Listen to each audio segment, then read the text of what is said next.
Work ചെയ്തുകൊണ്ടിരിക്കുമ്പോഴത്തേക്കും സണിച്ചയും ഓരോ ബുക്കൊക്കെ വായിച്ചുകൊണ്ടിരിക്കുകയായിരുന്നു. ഇവൻ എന്തുകൊണ്ടാണ് എന്റെ അടുത്തേക്കൊന്നും വരാത്തതെന്നൊക്കെ സോൾ വിചാരിച്ചിരിക്കുമ്പോഴത്തേക്കുമാണ് അവനും അടുക്കളയിലേക്കൊക്കെ എത്തുന്നത്. മാത്രല്ല, അവൾക്ക് കഴിക്കുവാനായിട്ട് ഫുഡും അവൻ ഉണ്ടാക്കിയിട്ടുണ്ടായിരുന്നു. അവളോടും എല്ലാം കഴിച്ചുകൊണ്ടൊക്കെ വർക്ക് ചെയ്യുവാനായിട്ട് പറഞ്ഞതിന് ശേഷം അവനും മാറിപ്പോയിരിക്കുന്നു. അവളും കുറെ നേരത്തെ വർക്കിനൊക്കെ ശേഷം വർക്ക് അവസാനിപ്പിച്ച് കഴിയുമ്പോഴത്തേക്കും അവളുടെ സണിച്ചയൊന്നും ഉണ്ടായിരുന്നേയില്ല. അതുകൊണ്ട് തന്നെ വർക്കൊക്കെ തീർത്തുവെന്ന് അവളും ഉറക്കെയൊക്കെ വിളിച്ചു പറയുന്നു.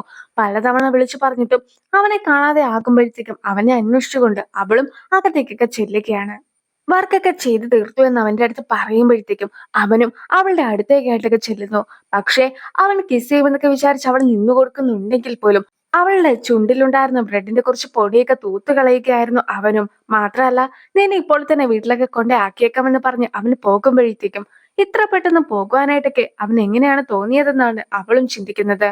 അവളും സാധനങ്ങളൊക്കെ പാക്ക് ചെയ്ത് നടന്നു വരുമ്പോഴത്തേക്കും സണിച്ച് ധൃതി പിടിക്കുന്നതൊക്കെ കാണുമ്പോഴത്തേക്കും കുറച്ചു നേരം കൂടി ആ ഒരു വീട്ടിലൊക്കെ നിൽക്കുവാനായിട്ട് അവളും കയ്യിലുണ്ടായിരുന്ന സാധനങ്ങളെല്ലാം തന്നെ താഴേക്കൊക്കെ ഇടുന്നു. പിന്നീടാകട്ടെ അതൊക്കെ പെറുക്കിക്കൊണ്ട് സമയം കളയാമെന്നൊക്കെ വിചാരിക്കുമ്പോഴത്തേക്കും അവനും കാറിന്റെ കീ ഒന്നും എടുത്തിട്ടുണ്ടായിരുന്നില്ല. അവനും കീ ഒക്കെ എടുക്കുവാനായിട്ടും പോകുന്നു.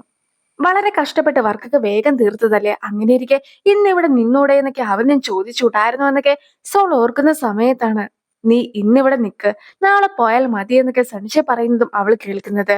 അവളാകട്ടെ അതിനൊക്കെ സമ്മതമാണെന്ന് പറഞ്ഞ് തിരിഞ്ഞു നോക്കുന്നു. പക്ഷെ അപ്പോഴായിരുന്നു അവനും ഫോണിലാണ് സംസാരിക്കുന്നതെന്ന കാര്യമൊക്കെ മനസ്സിലാക്കിയിട്ടുമുണ്ടായിരുന്നത്.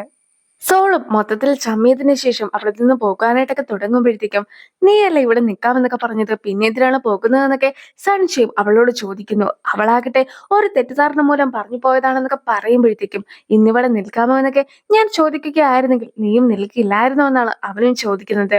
അങ്ങനെ നിൽക്കുകയാണെങ്കിൽ എന്തൊക്കെ ചെയ്യുവാനായിട്ടായിരുന്നു നിന്റെ പ്ലാൻ എന്നൊക്കെ അവളുടെ അടുത്ത് ചോദിക്കുമ്പോഴത്തേക്കും നമുക്കും കുറച്ച് TV ഷോസ് ഒക്കെ കണ്ടിരിക്കാം, മാത്രമല്ല കുറച്ചു നേരം ഇരുന്ന് സംസാരിക്കുകയും ചെയ്യാം. പിന്നെ ഇത്രയും താമസിച്ച് വീട്ടിലേക്കൊക്കെ പോകുന്നതിനേക്കാളും നല്ലത് ഇവിടെ തന്നെ കിടന്നുറങ്ങുന്നതല്ലേ എന്നൊക്കെ സോൾ ചോദിക്കുമ്പോഴാകട്ടെ നീ പറഞ്ഞതുപോലെ തന്നെ നല്ല രീതിയിലുള്ള ഫുഡ് കഴിച്ച് നമുക്ക് TV ഒക്കെ കണ്ട് സംസാരിച്ച് കുറെ നേരം ഇവിടെ ഇരിക്കാം. പക്ഷെ അതിനൊക്കെ മുമ്പ് മറ്റൊരു കാര്യം കൂടി ചെയ്യാമെന്നൊക്കെ പറഞ്ഞ് സണിച്ചയും അവളെ കിസ് ചെയ്യുന്നു. കണ്ണു തുറക്കുന്ന സണിച്ചയും സോളിനെ തൊട്ടുകൊണ്ടൊക്കെ ഇരിക്കുകയാണ്. പിന്നീട് അവൾ കണ്ണു തുറന്നു എന്നൊക്കെ മനസ്സിലാക്കുമ്പോഴത്തേക്കും അവനും കണ്ണടച്ചൊക്കെ ഇരിക്കുകയാണ്.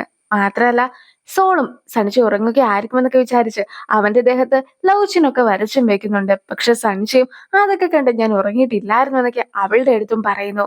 കുറെ നേരം ഇതുപോലെയൊക്കെ ഇരിക്കുവാനായിട്ട് സാധിക്കുകയായിരുന്നെങ്കിൽ, നാളെ നേരമൊന്നും വെളുക്കാതിരിക്കുകയായിരുന്നെങ്കിൽ എന്നൊക്കെ അവരും അവിടെ ഇരുന്നു കൊണ്ട് പറയുന്നുമുണ്ട്.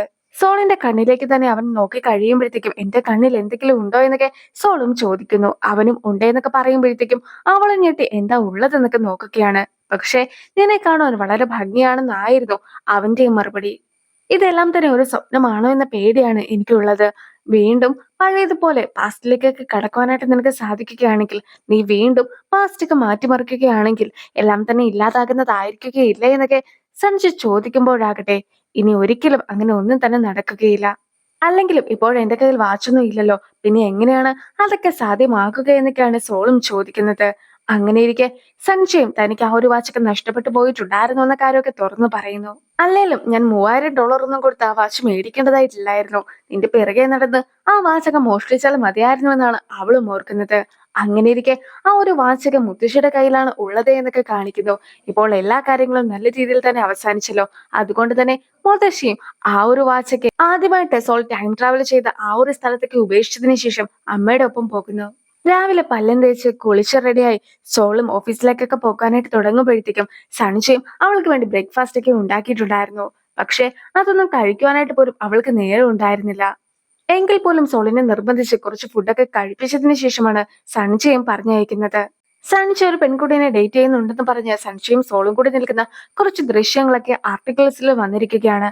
അച്ഛനും ആ ഒരു ആർട്ടിക്കിൾസ് എല്ലാം തന്നെ കാണുന്നു. സോളിന്റെ ഫേസ് ഒക്കെ ബ്ലർ ചെയ്ത രീതിയിലായിരുന്നു ഉണ്ടായിരുന്നതെങ്കിൽ പോലും അച്ഛനും അവള് വളരെയധികം സുന്ദരിയാണെന്നാണ് തോന്നുന്നത്. എന്തായാലും വളരെ സ്മാർട്ടായിട്ടുള്ള ഒരു പെൺകുട്ടീനെ മാത്രമേ എന്റെ മകനും സ്നേഹിക്കുകയുള്ളൂ എന്നൊക്കെ പറഞ്ഞ് ആ ഒരു ഫോട്ടോയുടെ സൗന്ദര്യം നോക്കിയിരിക്കുന്നു.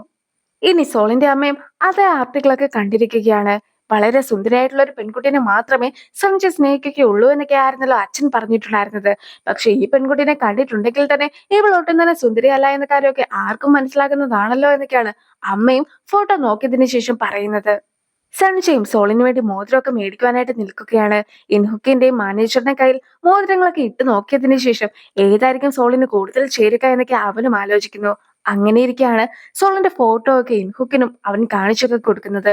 സോളിന്റെ ഫോട്ടോ ഒക്കെ കണ്ട ഉടനെ തന്നെ ഇവളെ ഞാൻ എവിടെയോ കണ്ടിട്ടുണ്ടല്ലോ എന്നൊക്കെ പറഞ്ഞ് അവളുടെ ഫേസ് ഒക്കെ സൂം ചെയ്യുവാനായിട്ടൊക്കെ ഇൻഹുക്ക് നോക്കുമ്പോഴത്തേക്കും നീ അവളെ തൊടുവാൻ പോലും പാടില്ല എന്നൊക്കെ പറഞ്ഞ് സൺജയം പെട്ടെന്ന് തന്നെ ഫോണൊക്കെ തിരികെ മേടിക്കുന്നു.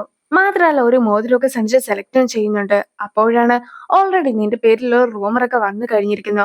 അങ്ങനെ ഇരിക്കെ നീ ഇപ്പോൾ ഈ ഒരു മോതിരമൊക്കെ അവൾക്ക് ഗിഫ്റ്റ് കൊടുക്കുവാനായിട്ട് നിൽക്കുകയാണെങ്കിൽ നീയും വിവാഹം കഴിക്കുവാനായിട്ട് പോകുകയാണെന്നുള്ള റൂമേഴ്സ് ഒക്കെ വീണ്ടും പടരുന്നതായിരിക്കുമെന്നൊക്കെ മാനേജറും അറിയിക്കുന്നത്.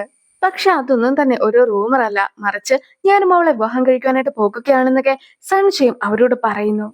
എനിക്ക് സോളിന്റെ അടുത്ത് നിന്നും ഒരു നിമിഷം പോലും മാറി നിൽക്കുവാനായിട്ട് പറ്റുകയില്ല. അതുകൊണ്ട് തന്നെ ഞാനും അവളെ വിവാഹം കഴിക്കുവാനായിട്ട് പോകുകയാണെന്നൊക്കെ സഞ്ജയ് പറയുമ്പോഴത്തേക്കും ഒരു വിവാഹം എന്നൊക്കെ പറയുമ്പോഴത്തേക്കും വീട്ടുകാരുടെ സമ്മതമൊക്കെ വേണ്ടേ? അതിനൊക്കെ ഒരുപാട് നേരം എടുക്കുന്നതായിരിക്കുമെന്നൊക്കെ ഇൻഹുക്കും അവനെ അറിയിക്കുന്നു. അങ്ങനെ ഇരിക്കെയാണ് സോളും സഞ്ജയനെ കോൾ ചെയ്യുന്നത്. ഇപ്പോഴാകട്ടെ അവൻ മോതിരം മേടിക്കുവാനായിട്ട് നിൽക്കുകയാണെന്നൊന്നും പറയുവാനായിട്ട് സാധിക്കുകയില്ലല്ലോ. അങ്ങനെ പറയുകയാണെങ്കിൽ പ്രപ്പോസലൊക്കെ മുൻകൂട്ടി അറിയുവാനായിട്ടും അവൾക്ക് സാധിക്കും. അതുകൊണ്ട് തന്നെ ഇപ്പോൾ സ്റ്റുഡിയോയിലാണ് ഉള്ളത് എന്നും ഇൻഹുക്ക് പാട്ടൊക്കെ പാടിക്കൊണ്ടിരിക്കുകയാണ് എന്നുമൊക്കെ സഞ്ജയും ഒരു കള്ളം പറയുന്നു. അതൊക്കെ കേട്ട് അതൊക്കെ സത്യമാണെന്ന് തെളിയിക്കുവാനായിട്ട് ഇൻഹുക്കും ഒരു പാട്ടൊക്കെ പാടിക്കൊടുക്കുകയാണ്. സോളം ഇപ്പോൾ ആ ഒരു ആർട്ടിക്കിൾ എല്ലാം തന്നെ സൺഷൈനെയും കാണിക്കുന്നു. മാത്രമല്ല ആൾക്കാരെല്ലാവരും ഇപ്പോഴും തന്നെ ഓരോന്നൊക്കെ പറഞ്ഞു തുടങ്ങിയിരിക്കുകയാണ്. നമ്മൾ ഇനി എന്താണ് ചെയ്യുക എന്നൊക്കെ സോൾ ചോദിക്കുമ്പോഴാകട്ടെ അതിനുള്ള വഴിയെല്ലാം ഞാൻ കണ്ടെത്തി കഴിഞ്ഞിരിക്കുന്നു എന്നൊക്കെ അവനും പറയുന്നു. പക്ഷെ ഇൻഹുക്കും അവൻ പ്രൊപ്പോസ് ചെയ്യുവാനായിട്ട് പോകുകയാണെന്നുള്ള കാര്യം ഒന്നും തന്നെ മുൻകൂട്ടി പറയുവാനായിട്ട് പാടില്ല എന്നും മൊത്തത്തിൽ അതൊക്കെ ഒരു സർപ്രൈസ് ആക്കി വെക്കണമെന്നും ആയിരുന്നു സണ്ണിച്ചയുടെ അടുത്തും പറഞ്ഞിട്ടുണ്ടായിരുന്നത്. എന്തായാലും സോളും കാറിൽ നിന്നും ഇറങ്ങിപ്പോയി കഴിയുമ്പോഴത്തേക്കും അതുവഴി ടൈസൺ വന്നിട്ടുള്ളതെല്ലാം തന്നെ സൺഷയും കാണുന്നു. ഹ്യുൻജുവിന്റെ കുട്ടിയുടെ ഒന്നാം പിറന്നാളൊക്കെയാണ് പിറ്റേ ദിവസം. അതുകൊണ്ട് തന്നെ കുഞ്ഞിന്റെ ഒരു ഗിഫ്റ്റ് ഒക്കെ ആയിട്ടായിരുന്നു ടൈസൺ എത്തിയിട്ടുണ്ടായിരുന്നത്. അതിനെക്കുറിച്ചൊക്കെ ടൈസൺ സോളിനോട് പറയുമ്പോഴത്തേക്കും സോളും ഒരുപാട് ഹാപ്പി ആകുന്നു. പക്ഷെ അപ്പോഴാണ് അവിടേക്ക് സൺഷയും എത്തുന്നത്. നിന്റെ ഫ്രണ്ടിന്റെ ചേട്ടന്റെ മോളുടെ ഒന്നാം പിറന്നാളൊക്കെ നിനക്കെങ്ങനെയാണ് ഇത്ര കൃത്യമായിട്ട് അറിയാവുന്നതെന്നൊക്കെ സഞ്ജയ് ചോദിക്കുമ്പോഴാകട്ടെ ഹ്യുൻജും എന്റെ ഫ്രണ്ടാണ്, അതുകൊണ്ട് തന്നെ എന്റെ ഫ്രണ്ടിന്റെ കുഞ്ഞിനെ കാണുവാനായിട്ടാണ് എത്തിയിട്ടുള്ളതെന്നൊക്കെ ടൈസങ്ങും അറിയിക്കുന്നു. സഞ്ജയ് അവിടെ എത്തിയ കാര്യം താൻ അറിഞ്ഞിട്ടേ ഇല്ല എന്ന രീതിയിലൊക്കെ സോൾ അഭിനയിക്കുന്നതൊക്കെ കാണുമ്പോഴത്തേക്കും ഇന്ന് രാവിലെ സൺഷൈനെ കുറിച്ച് ഒരു ഡേറ്റിംഗ് റൂമറൊക്കെ വന്നിട്ടുണ്ടായിരുന്നല്ലോ, അതിലുള്ള പെൺകുട്ടി നീ അല്ലേ എന്നൊക്കെ ടൈസങ്ങും അവളുടെ അടുത്ത് ചോദിക്കുന്നു. എന്റെ ഫ്രണ്ടിന്റെ ബോയ് ഫ്രണ്ട് ആയിട്ട് നീ മാറിയത് കൊണ്ട് തന്നെ നമുക്കും പരസ്പരം ഒന്ന് പരിചയപ്പെട്ടേക്കാമെന്നൊക്കെ പറഞ്ഞ് അവർ എല്ലാവരും കൂടി ചേർന്നിട്ട് ഒരു കടയിലും എത്തിയിരിക്കുകയാണ്. നീ ഒരു സെലിബ്രിറ്റിയാണ്, അതുകൊണ്ട് തന്നെ അവളെയും കൊണ്ട് ഇതുപോലെ പബ്ലിക് പ്ലേസിലൊന്നും പോകാനായിട്ട് പാടില്ല എന്നൊക്കെ സഞ്ജയുടെ അടുത്ത് ടൈസങ്ങും പറയുന്നു. അങ്ങനെ ഇരിക്കെ നിനക്ക് ശരിക്കും അസൂയല്ലേ? നീ ആകട്ടെ അവളെ 2 ആഴ്ച മാത്രമല്ലേ ഡേറ്റ് ചെയ്തിട്ടുണ്ടായിരുന്നുള്ളൂ. ഞാൻ അവളുടെ ബോയ് ഫ്രണ്ട് ആയതിന്റെ അസൂയല്ലേ നിനക്കുള്ളതെന്നൊക്കെ സഞ്ജയ് ചോദിക്കുമ്പോഴത്തേക്കുമാണ് ഞാനതിന് സോളിനെ ഡേറ്റ് ചെയ്തിട്ടേ ഇല്ലല്ലോ എന്നൊക്കെ ടൈസങ്ങും പറയുന്നത്. അതായത് ഇത്തവണ ടൈം ട്രാവൽ ചെയ്യുന്ന സമയത്താകട്ടെ സോളും ടൈസങ്ങിനെ ഡേറ്റ് ഒന്നും ചെയ്തിട്ടുണ്ടായിരുന്നില്ല. അതൊക്കെ കേൾക്കുമ്പോഴത്തേക്കും സനിച്ചയ്ക്ക് ഒരുപാട് സന്തോഷമാക്കുന്നു.